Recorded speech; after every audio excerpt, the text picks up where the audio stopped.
Well, guys, if you haven't seen since content time today, we got some breaking news, and that was exchanges have been leaked to return. And everybody obviously was extremely hyped up about that. Turns out they come out at content time today, and the perception of them, or the reception of them, I should say, sorry, has not been so great. And we'll talk about it because there is some good things about this, but we're going to dive into all of it because EA's greed has struck again. It undoubtedly has. And I thought this meme summed it up real well. You know, what are they going to tinker with next? Just to fuck with it and make it just that much worse. Futties is next. The Grim Reaper is coming for futties. Now, if you guys would like to buy coins, you can go to mmoxp.com.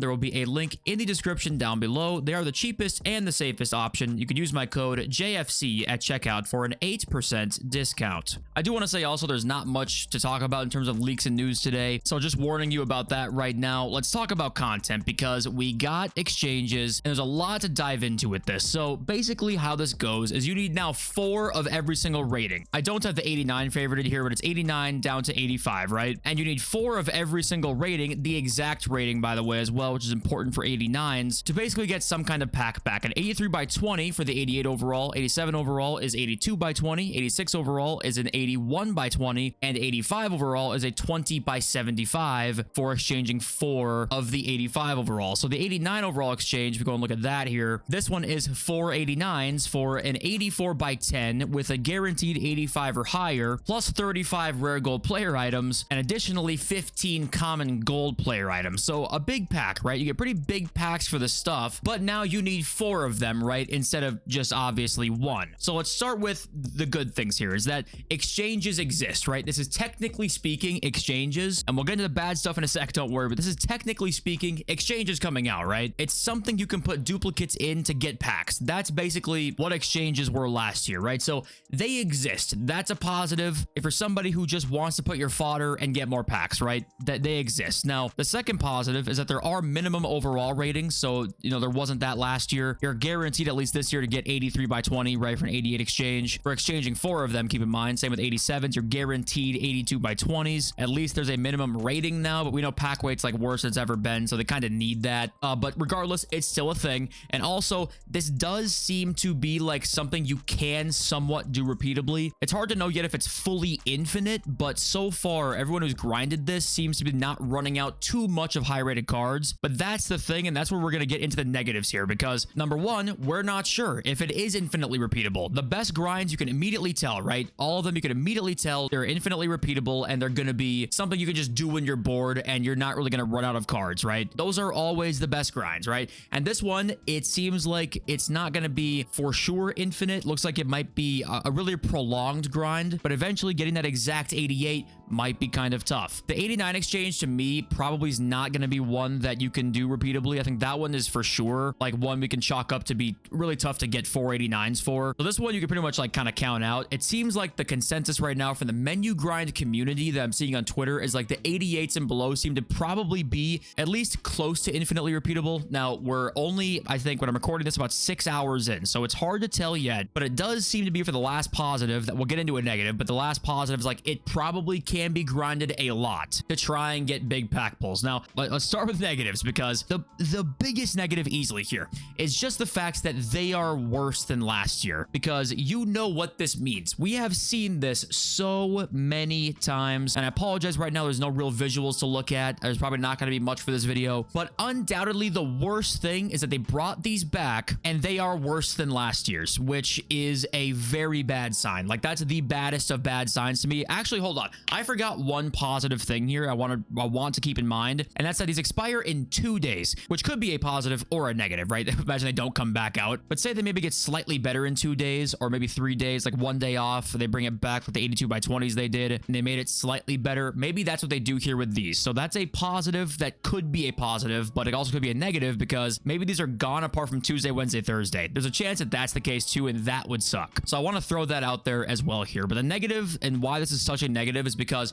we saw with League SBCs what happens, right? You end up now with 5 years later, 6 years later, whatever it is now, League SBCs are a shell of their former self to the point where nobody completes them, and they're pretty much not worth your time. The only way they can possibly be worth your time is through a tool EA technically doesn't even allow you to use, Impale tools, right? That's the only way, by cranking out 50 of these in like an hour that they might make you some coins, but it's not supposed to be done that many times. So we know how quickly EA can take a fun and good menu grind and just basically kill it entirely, run it into the ground to the point where it's basically irrelevant. I remember the FIFA 20 League SBCs were pretty good. Like, they were not FIFA 19, they weren't FIFA 18, not FIFA 17, but they were pretty good. FIFA 21, not great. FIFA 22 is when we started this exact system. I think it was 22, the same system for 4 years now, and they're basically irrelevant. So this is what you worry about. You worry that they think it's probably too good to release with SBC storage, and maybe that is the truth. Maybe having SBC storage plus this is just too good for us, and that's what EA is afraid of, I suppose. I don't know. We have no communication with them, obviously, but what you worry about is that this turns into something that next year it's worse than this, right? And the year after that, it's worse than that. Because that's what I was seeing some on Twitter. Some people were saying like, hey, it's actually pretty good. And I think that maybe we end up finding a good method to this where it ends up being decent, but it's not what it was last year. And we can probably take a guess that that's on purpose to make things worse over time. They thought last year it was probably just too good. They didn't like it. That's just speculation, of course, but we have seen what a good menu grind looks like with League SBCs and have them kill it because they don't like the fact that it's too good. And the exchanges are following the exact same pattern, but we got to see what happens when they come back out. I want to give EA some benefit of a doubt, but of course I also don't, because they don't communicate with us. If this was going to come out and they were like, we'll make it better soon, we kind of want to test run things and see if they're too overpowered or too good. You'd understand this stuff, but they don't tell you because you're not worth it. They don't think they need to explain themselves. If they thought they needed to, they would be doing that. And we will talk about, by the way, the best way to do this. I have a tweet from the Penthes that I'll pull up here in a little bit, but the other negative here is that obviously the exact overalls you need, right? So 89s and above, they're not 89s and above like they were last year. I don't know why I worded it like that, but it's exact 89s here, which does make things worse. That would help with this if they made it not exact 89s, but it's exact ratings on all of them. Another negative too here, unfortunately, is kind of just like the pack situation right now where it's just shapeshifters. There's maybe like 2 or 3 that are for sure going to fit in everybody's team. It's more of a power curve problem right now, but I think it would be cool to have a best of back in packs right now, considering how bad pack weight's been this year. I don't really see why we don't have a best of kind of always in packs with just really old promo cards. I'm talking total rush promo cards, right? The first promo of the fucking year, just to help us get more 87s, get more 88s, right? To help the grind keep going. That would be fun, because right now what's tied to this too is if you've done KDB already, we're at that point once again where the SBCs are not that amazing and it's hard to make them amazing right now. But is there a real motivation to grind these packs to get fodder? It's hard to say. You kind of have to right now be trying to do KDB, maybe Thomas Muller as well is in there, and maybe you could say a Robin Van Persie, a David Beckham. But right now you can understand why somebody would say, I don't even want to grind because there's no SBCs I want to get. So that's a part of this too, but that maybe is just a temporary thing. We might get better SBCs as time goes on. But yeah, that's kind of my thoughts on it, and that's kind of what I think the general consensus is on Twitter so far. I think where I'm more sour on it slightly is just because I worry for the future, right? I was seeing some menu grinders, and we can talk about that really right now. You know, Pakelme was talking about there's definite potential here after grinding for an hour, he said. So of this like little grind he did here, I didn't pack anything of note, but I only put in 488s, 187, 186 for an 8320, 8220, 8120, 7520, which looking at those 4 packs, you would think they would be like worth that, but honestly, you know how bad pack weight ends up being. It ends up kind of looking on the outside looking in like, yeah, it's kind of what you expect, maybe not that worth it. But this is also a bad run through. Maybe we need larger sample sizes, larger ways to, or sorry, a larger amount of time to see ways to do it. So I don't want to jump the gun too quickly, but right now I am maybe a little more sour than some people are on this, and it's mainly because they're just simply put, it's just I have PTSD of the League SBCs, and I think that it's going to happen again. Josh XLS is basically really what this is. They're not totally awful, like they're not, but they're not last year's exchanges, and that is really what worries me. But Josh said the same thing, like the 89 is probably not worth it, but the rest are really not that terrible. And here's an Apenthes tweet right here talking about the best way to probably exchange these for right now. Really 84s to 81s all go in the team of the week upgrade, because then you'll get most likely an 85 plus to be able to use one of those cards into one of the exchanges, or be able to do like the 85 by 5 combo, right? That needs a tots or team of the week. So there's things you can do with those cards. He says use them back in the exchange, but obviously you can just use them in ways like I said. 80s and lower all go into the player pick, the 83 plus player pick, and obviously the 85s to 89s all go into the exchange, including the team of the weeks. And he says right here, you'll be very unlucky to eventually run out of cards before you run out of desire to keep grinding. And he says the only pack it's actually challenging to regrind is the 89 exchange. So yeah, obviously let me know what you guys think. And also down here I did see like one of the negatives too is just to pack what exactly. Unfortunately, that's just the way this game is right now. The power curve situation we're in is probably not going to change ever. So this is why I personally think it would be cool to have a lot of old 88s, 87s, 89s in there to pack those guys. But yeah, that's kind of all I got to say about it. And please let me know if you've been doing this, how it is so far. If you're more than where you started, if you're where you started, or less than where you started, that would be nice to know. And okay, next up here is an interesting tip I want to give you guys. So there was this clip going around today, and Run the FUT Market was playing against a hacker, right? So he goes up against his hacker in Weekend League, and obviously when you see this person, you're in a high elo, and you see this team with Stanway at striker, you know what's coming next, right? They're going to be hacking. So in this game, if you watch, right when it starts here, Nick can't move, right? He's got the players that are stuck in mud. Like, that's something that the hackers do if you guys haven't played against them before. You basically are stuck at about that pace right there. That's as fast as you can go. Like, the quick step icon pops up. That's as fast as you can go. So we're figuring out now, apparently, if this happens to you, you can sub players in. So this now is 2-0 here, right? And this would be where you like back out because you know you have no chance. But Nick starts subbing guys in, right? He starts subbing in attackers here, and they actually are not affected by the cheats. So then he starts going down the other end of the pitch, and if we watch, he actually scores a goal quickly here, right? They're not under the hacks anymore, so it's 2-1 now in 10 minutes. He gritties, which is well deserved. Then the hacker comes down and tries to do the same thing again, right? He puts in a center back who's got normal pace. Then he gets an interception, goes again, goes past with Sophia Smith, then almost equalizes. The guy backs out because he knows what's going to happen, right? So he actually avoided the loss, though. In the menu right here, he was 7-1 before. He avoided the loss. The hacker actually just backed out because apparently the hacker was terrible. But the point is here that if you sub players in, apparently they are not affected by those cheats, and you can actually try and score. So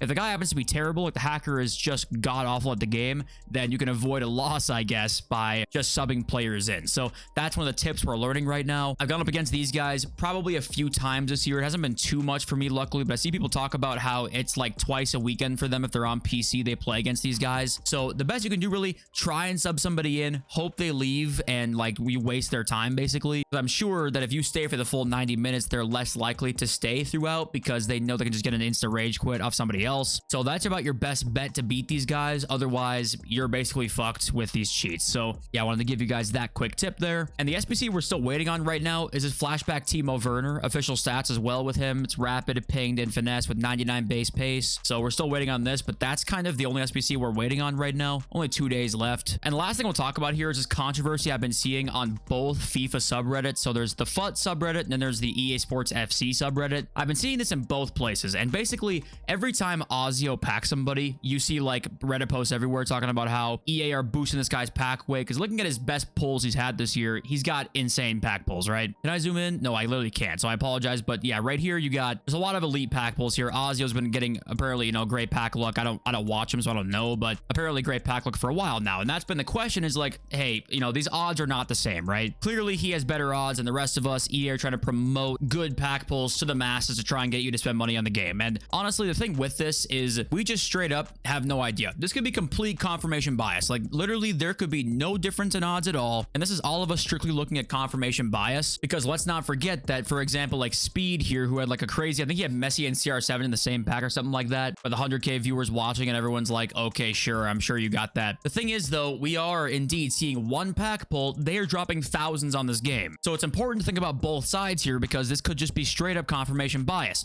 However, EA don't do themselves any favors in these discussions, because we know that they're not ethical or moral. Like, we know they're not. So it would make sense to advertise the gambling and make it more enticing to accounts that are going to be seen by more people. Like, that just irrationally makes sense, whether they're doing it or not. So this is where EA's reputation comes in, where if they had a better reputation, people wouldn't maybe believe this as much. Because they can't have a worse reputation, people are going to believe this. And whether it's true or not, I have no idea, right? I would lean towards no. I'd lean towards the fact that they probably end up just opening a shit ton, and you see the best pack pulls, where you see it on one Reddit post when you're doom scrolling for your 2 hours a night. You see a 10-second Reddit post, and it's like, oh, Ozio got Mbappe today, when it's a share play, maybe even. So to me, it's once again, odds are no, probably not. But none of us have any idea if the pack weight is better or not in his account. It's literally just going to be speculation. That's kind of where we end up with. Do you guys think EA, boost the creators' accounts? It would undeniably be good business for them. There's no way it wouldn't be if they boost their accounts, where EA knows, hey, 200,000 people will watch this YouTube video. What if we just made the pack weight a little bit better on that account? But okay, so how will exchanges affect the fodder prices? Well, we know that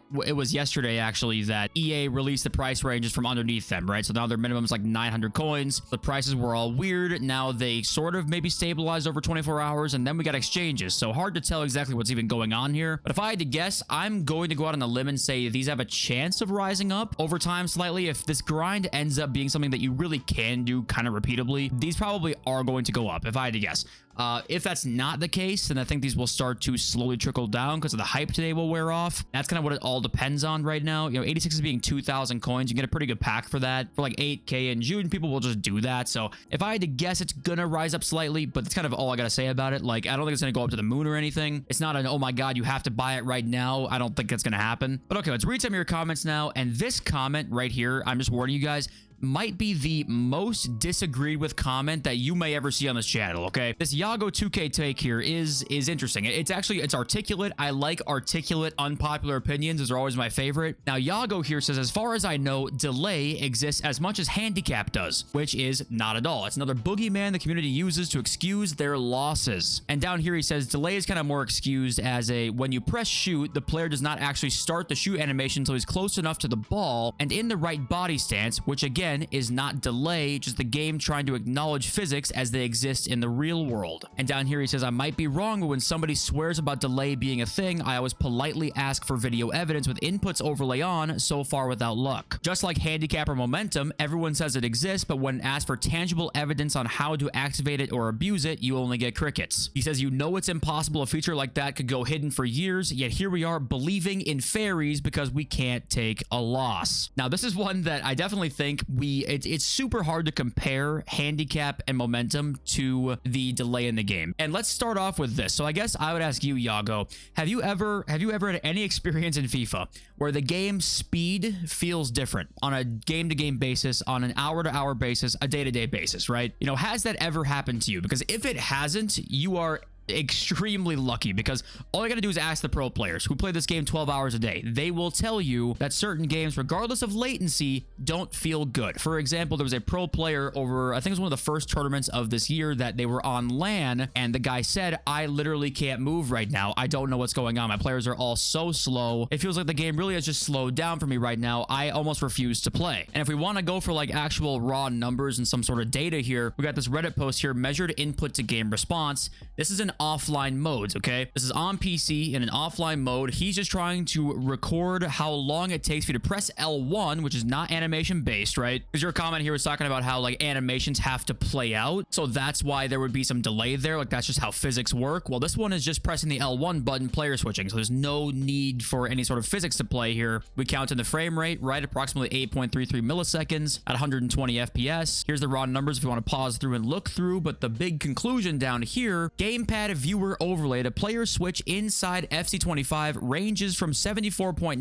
milliseconds to 116.62 milliseconds, 9 to 14 frames. These values demonstrate the inherent latency present in the game even under ideal conditions without factoring in screen latency, controller latency, or network delay. This could have a substantial impact on player responsiveness, specifically in online competitive play. So me personally, making this, like, we have raw tangible data here, like numbers to look at, making this akin to DDA handicap believing in fairies, that's kind of crazy. DDA and stuff you could always chalk up to just like bad shit, unlucky shit happens, the game sucks, simple as that. With delay, what's the other possible situation here? It's that physics is the reason for it. They have to play out the animations. Well, we're testing without animations here, so in that case it has to be in our heads, or like, what's the alternative? You know, the alternative to me, Occam's razor, is that there's just delay in the game. Everyone feels it. The game feels different for years now, whereas we apply Occam's razor to DDA and handicap, it's like the game probably just sucks. Really, it's as simple as that. And if you believe that the game just sucks, and you don't believe in DDA and the game just sucks, it then, I feel like, should be easier then for you to even be more likely to believe in something like this, that the game just sucks and it's not made well. Because I agree with you. I don't believe in DDA myself. I think the game just sucks. I think it's as simple as that.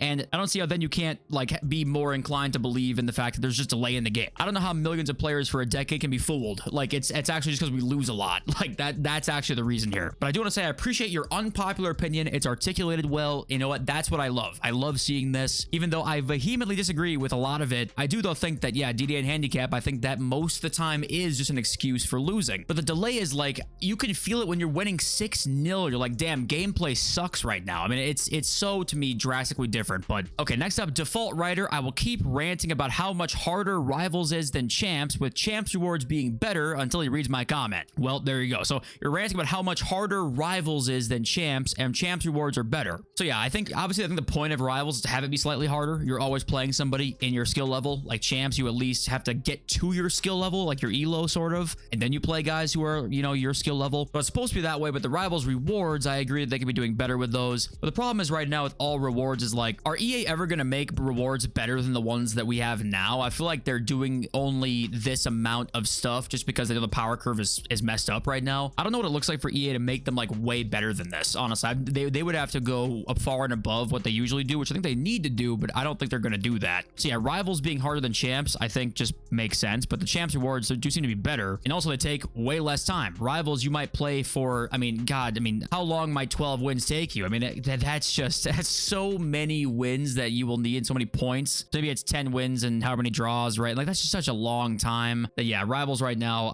I'd be shocked if there's a lot of players playing rivals at the moment. Hey, you know what? Thank you all for joining me here today. I appreciate you all so much. Love y'all. Peace.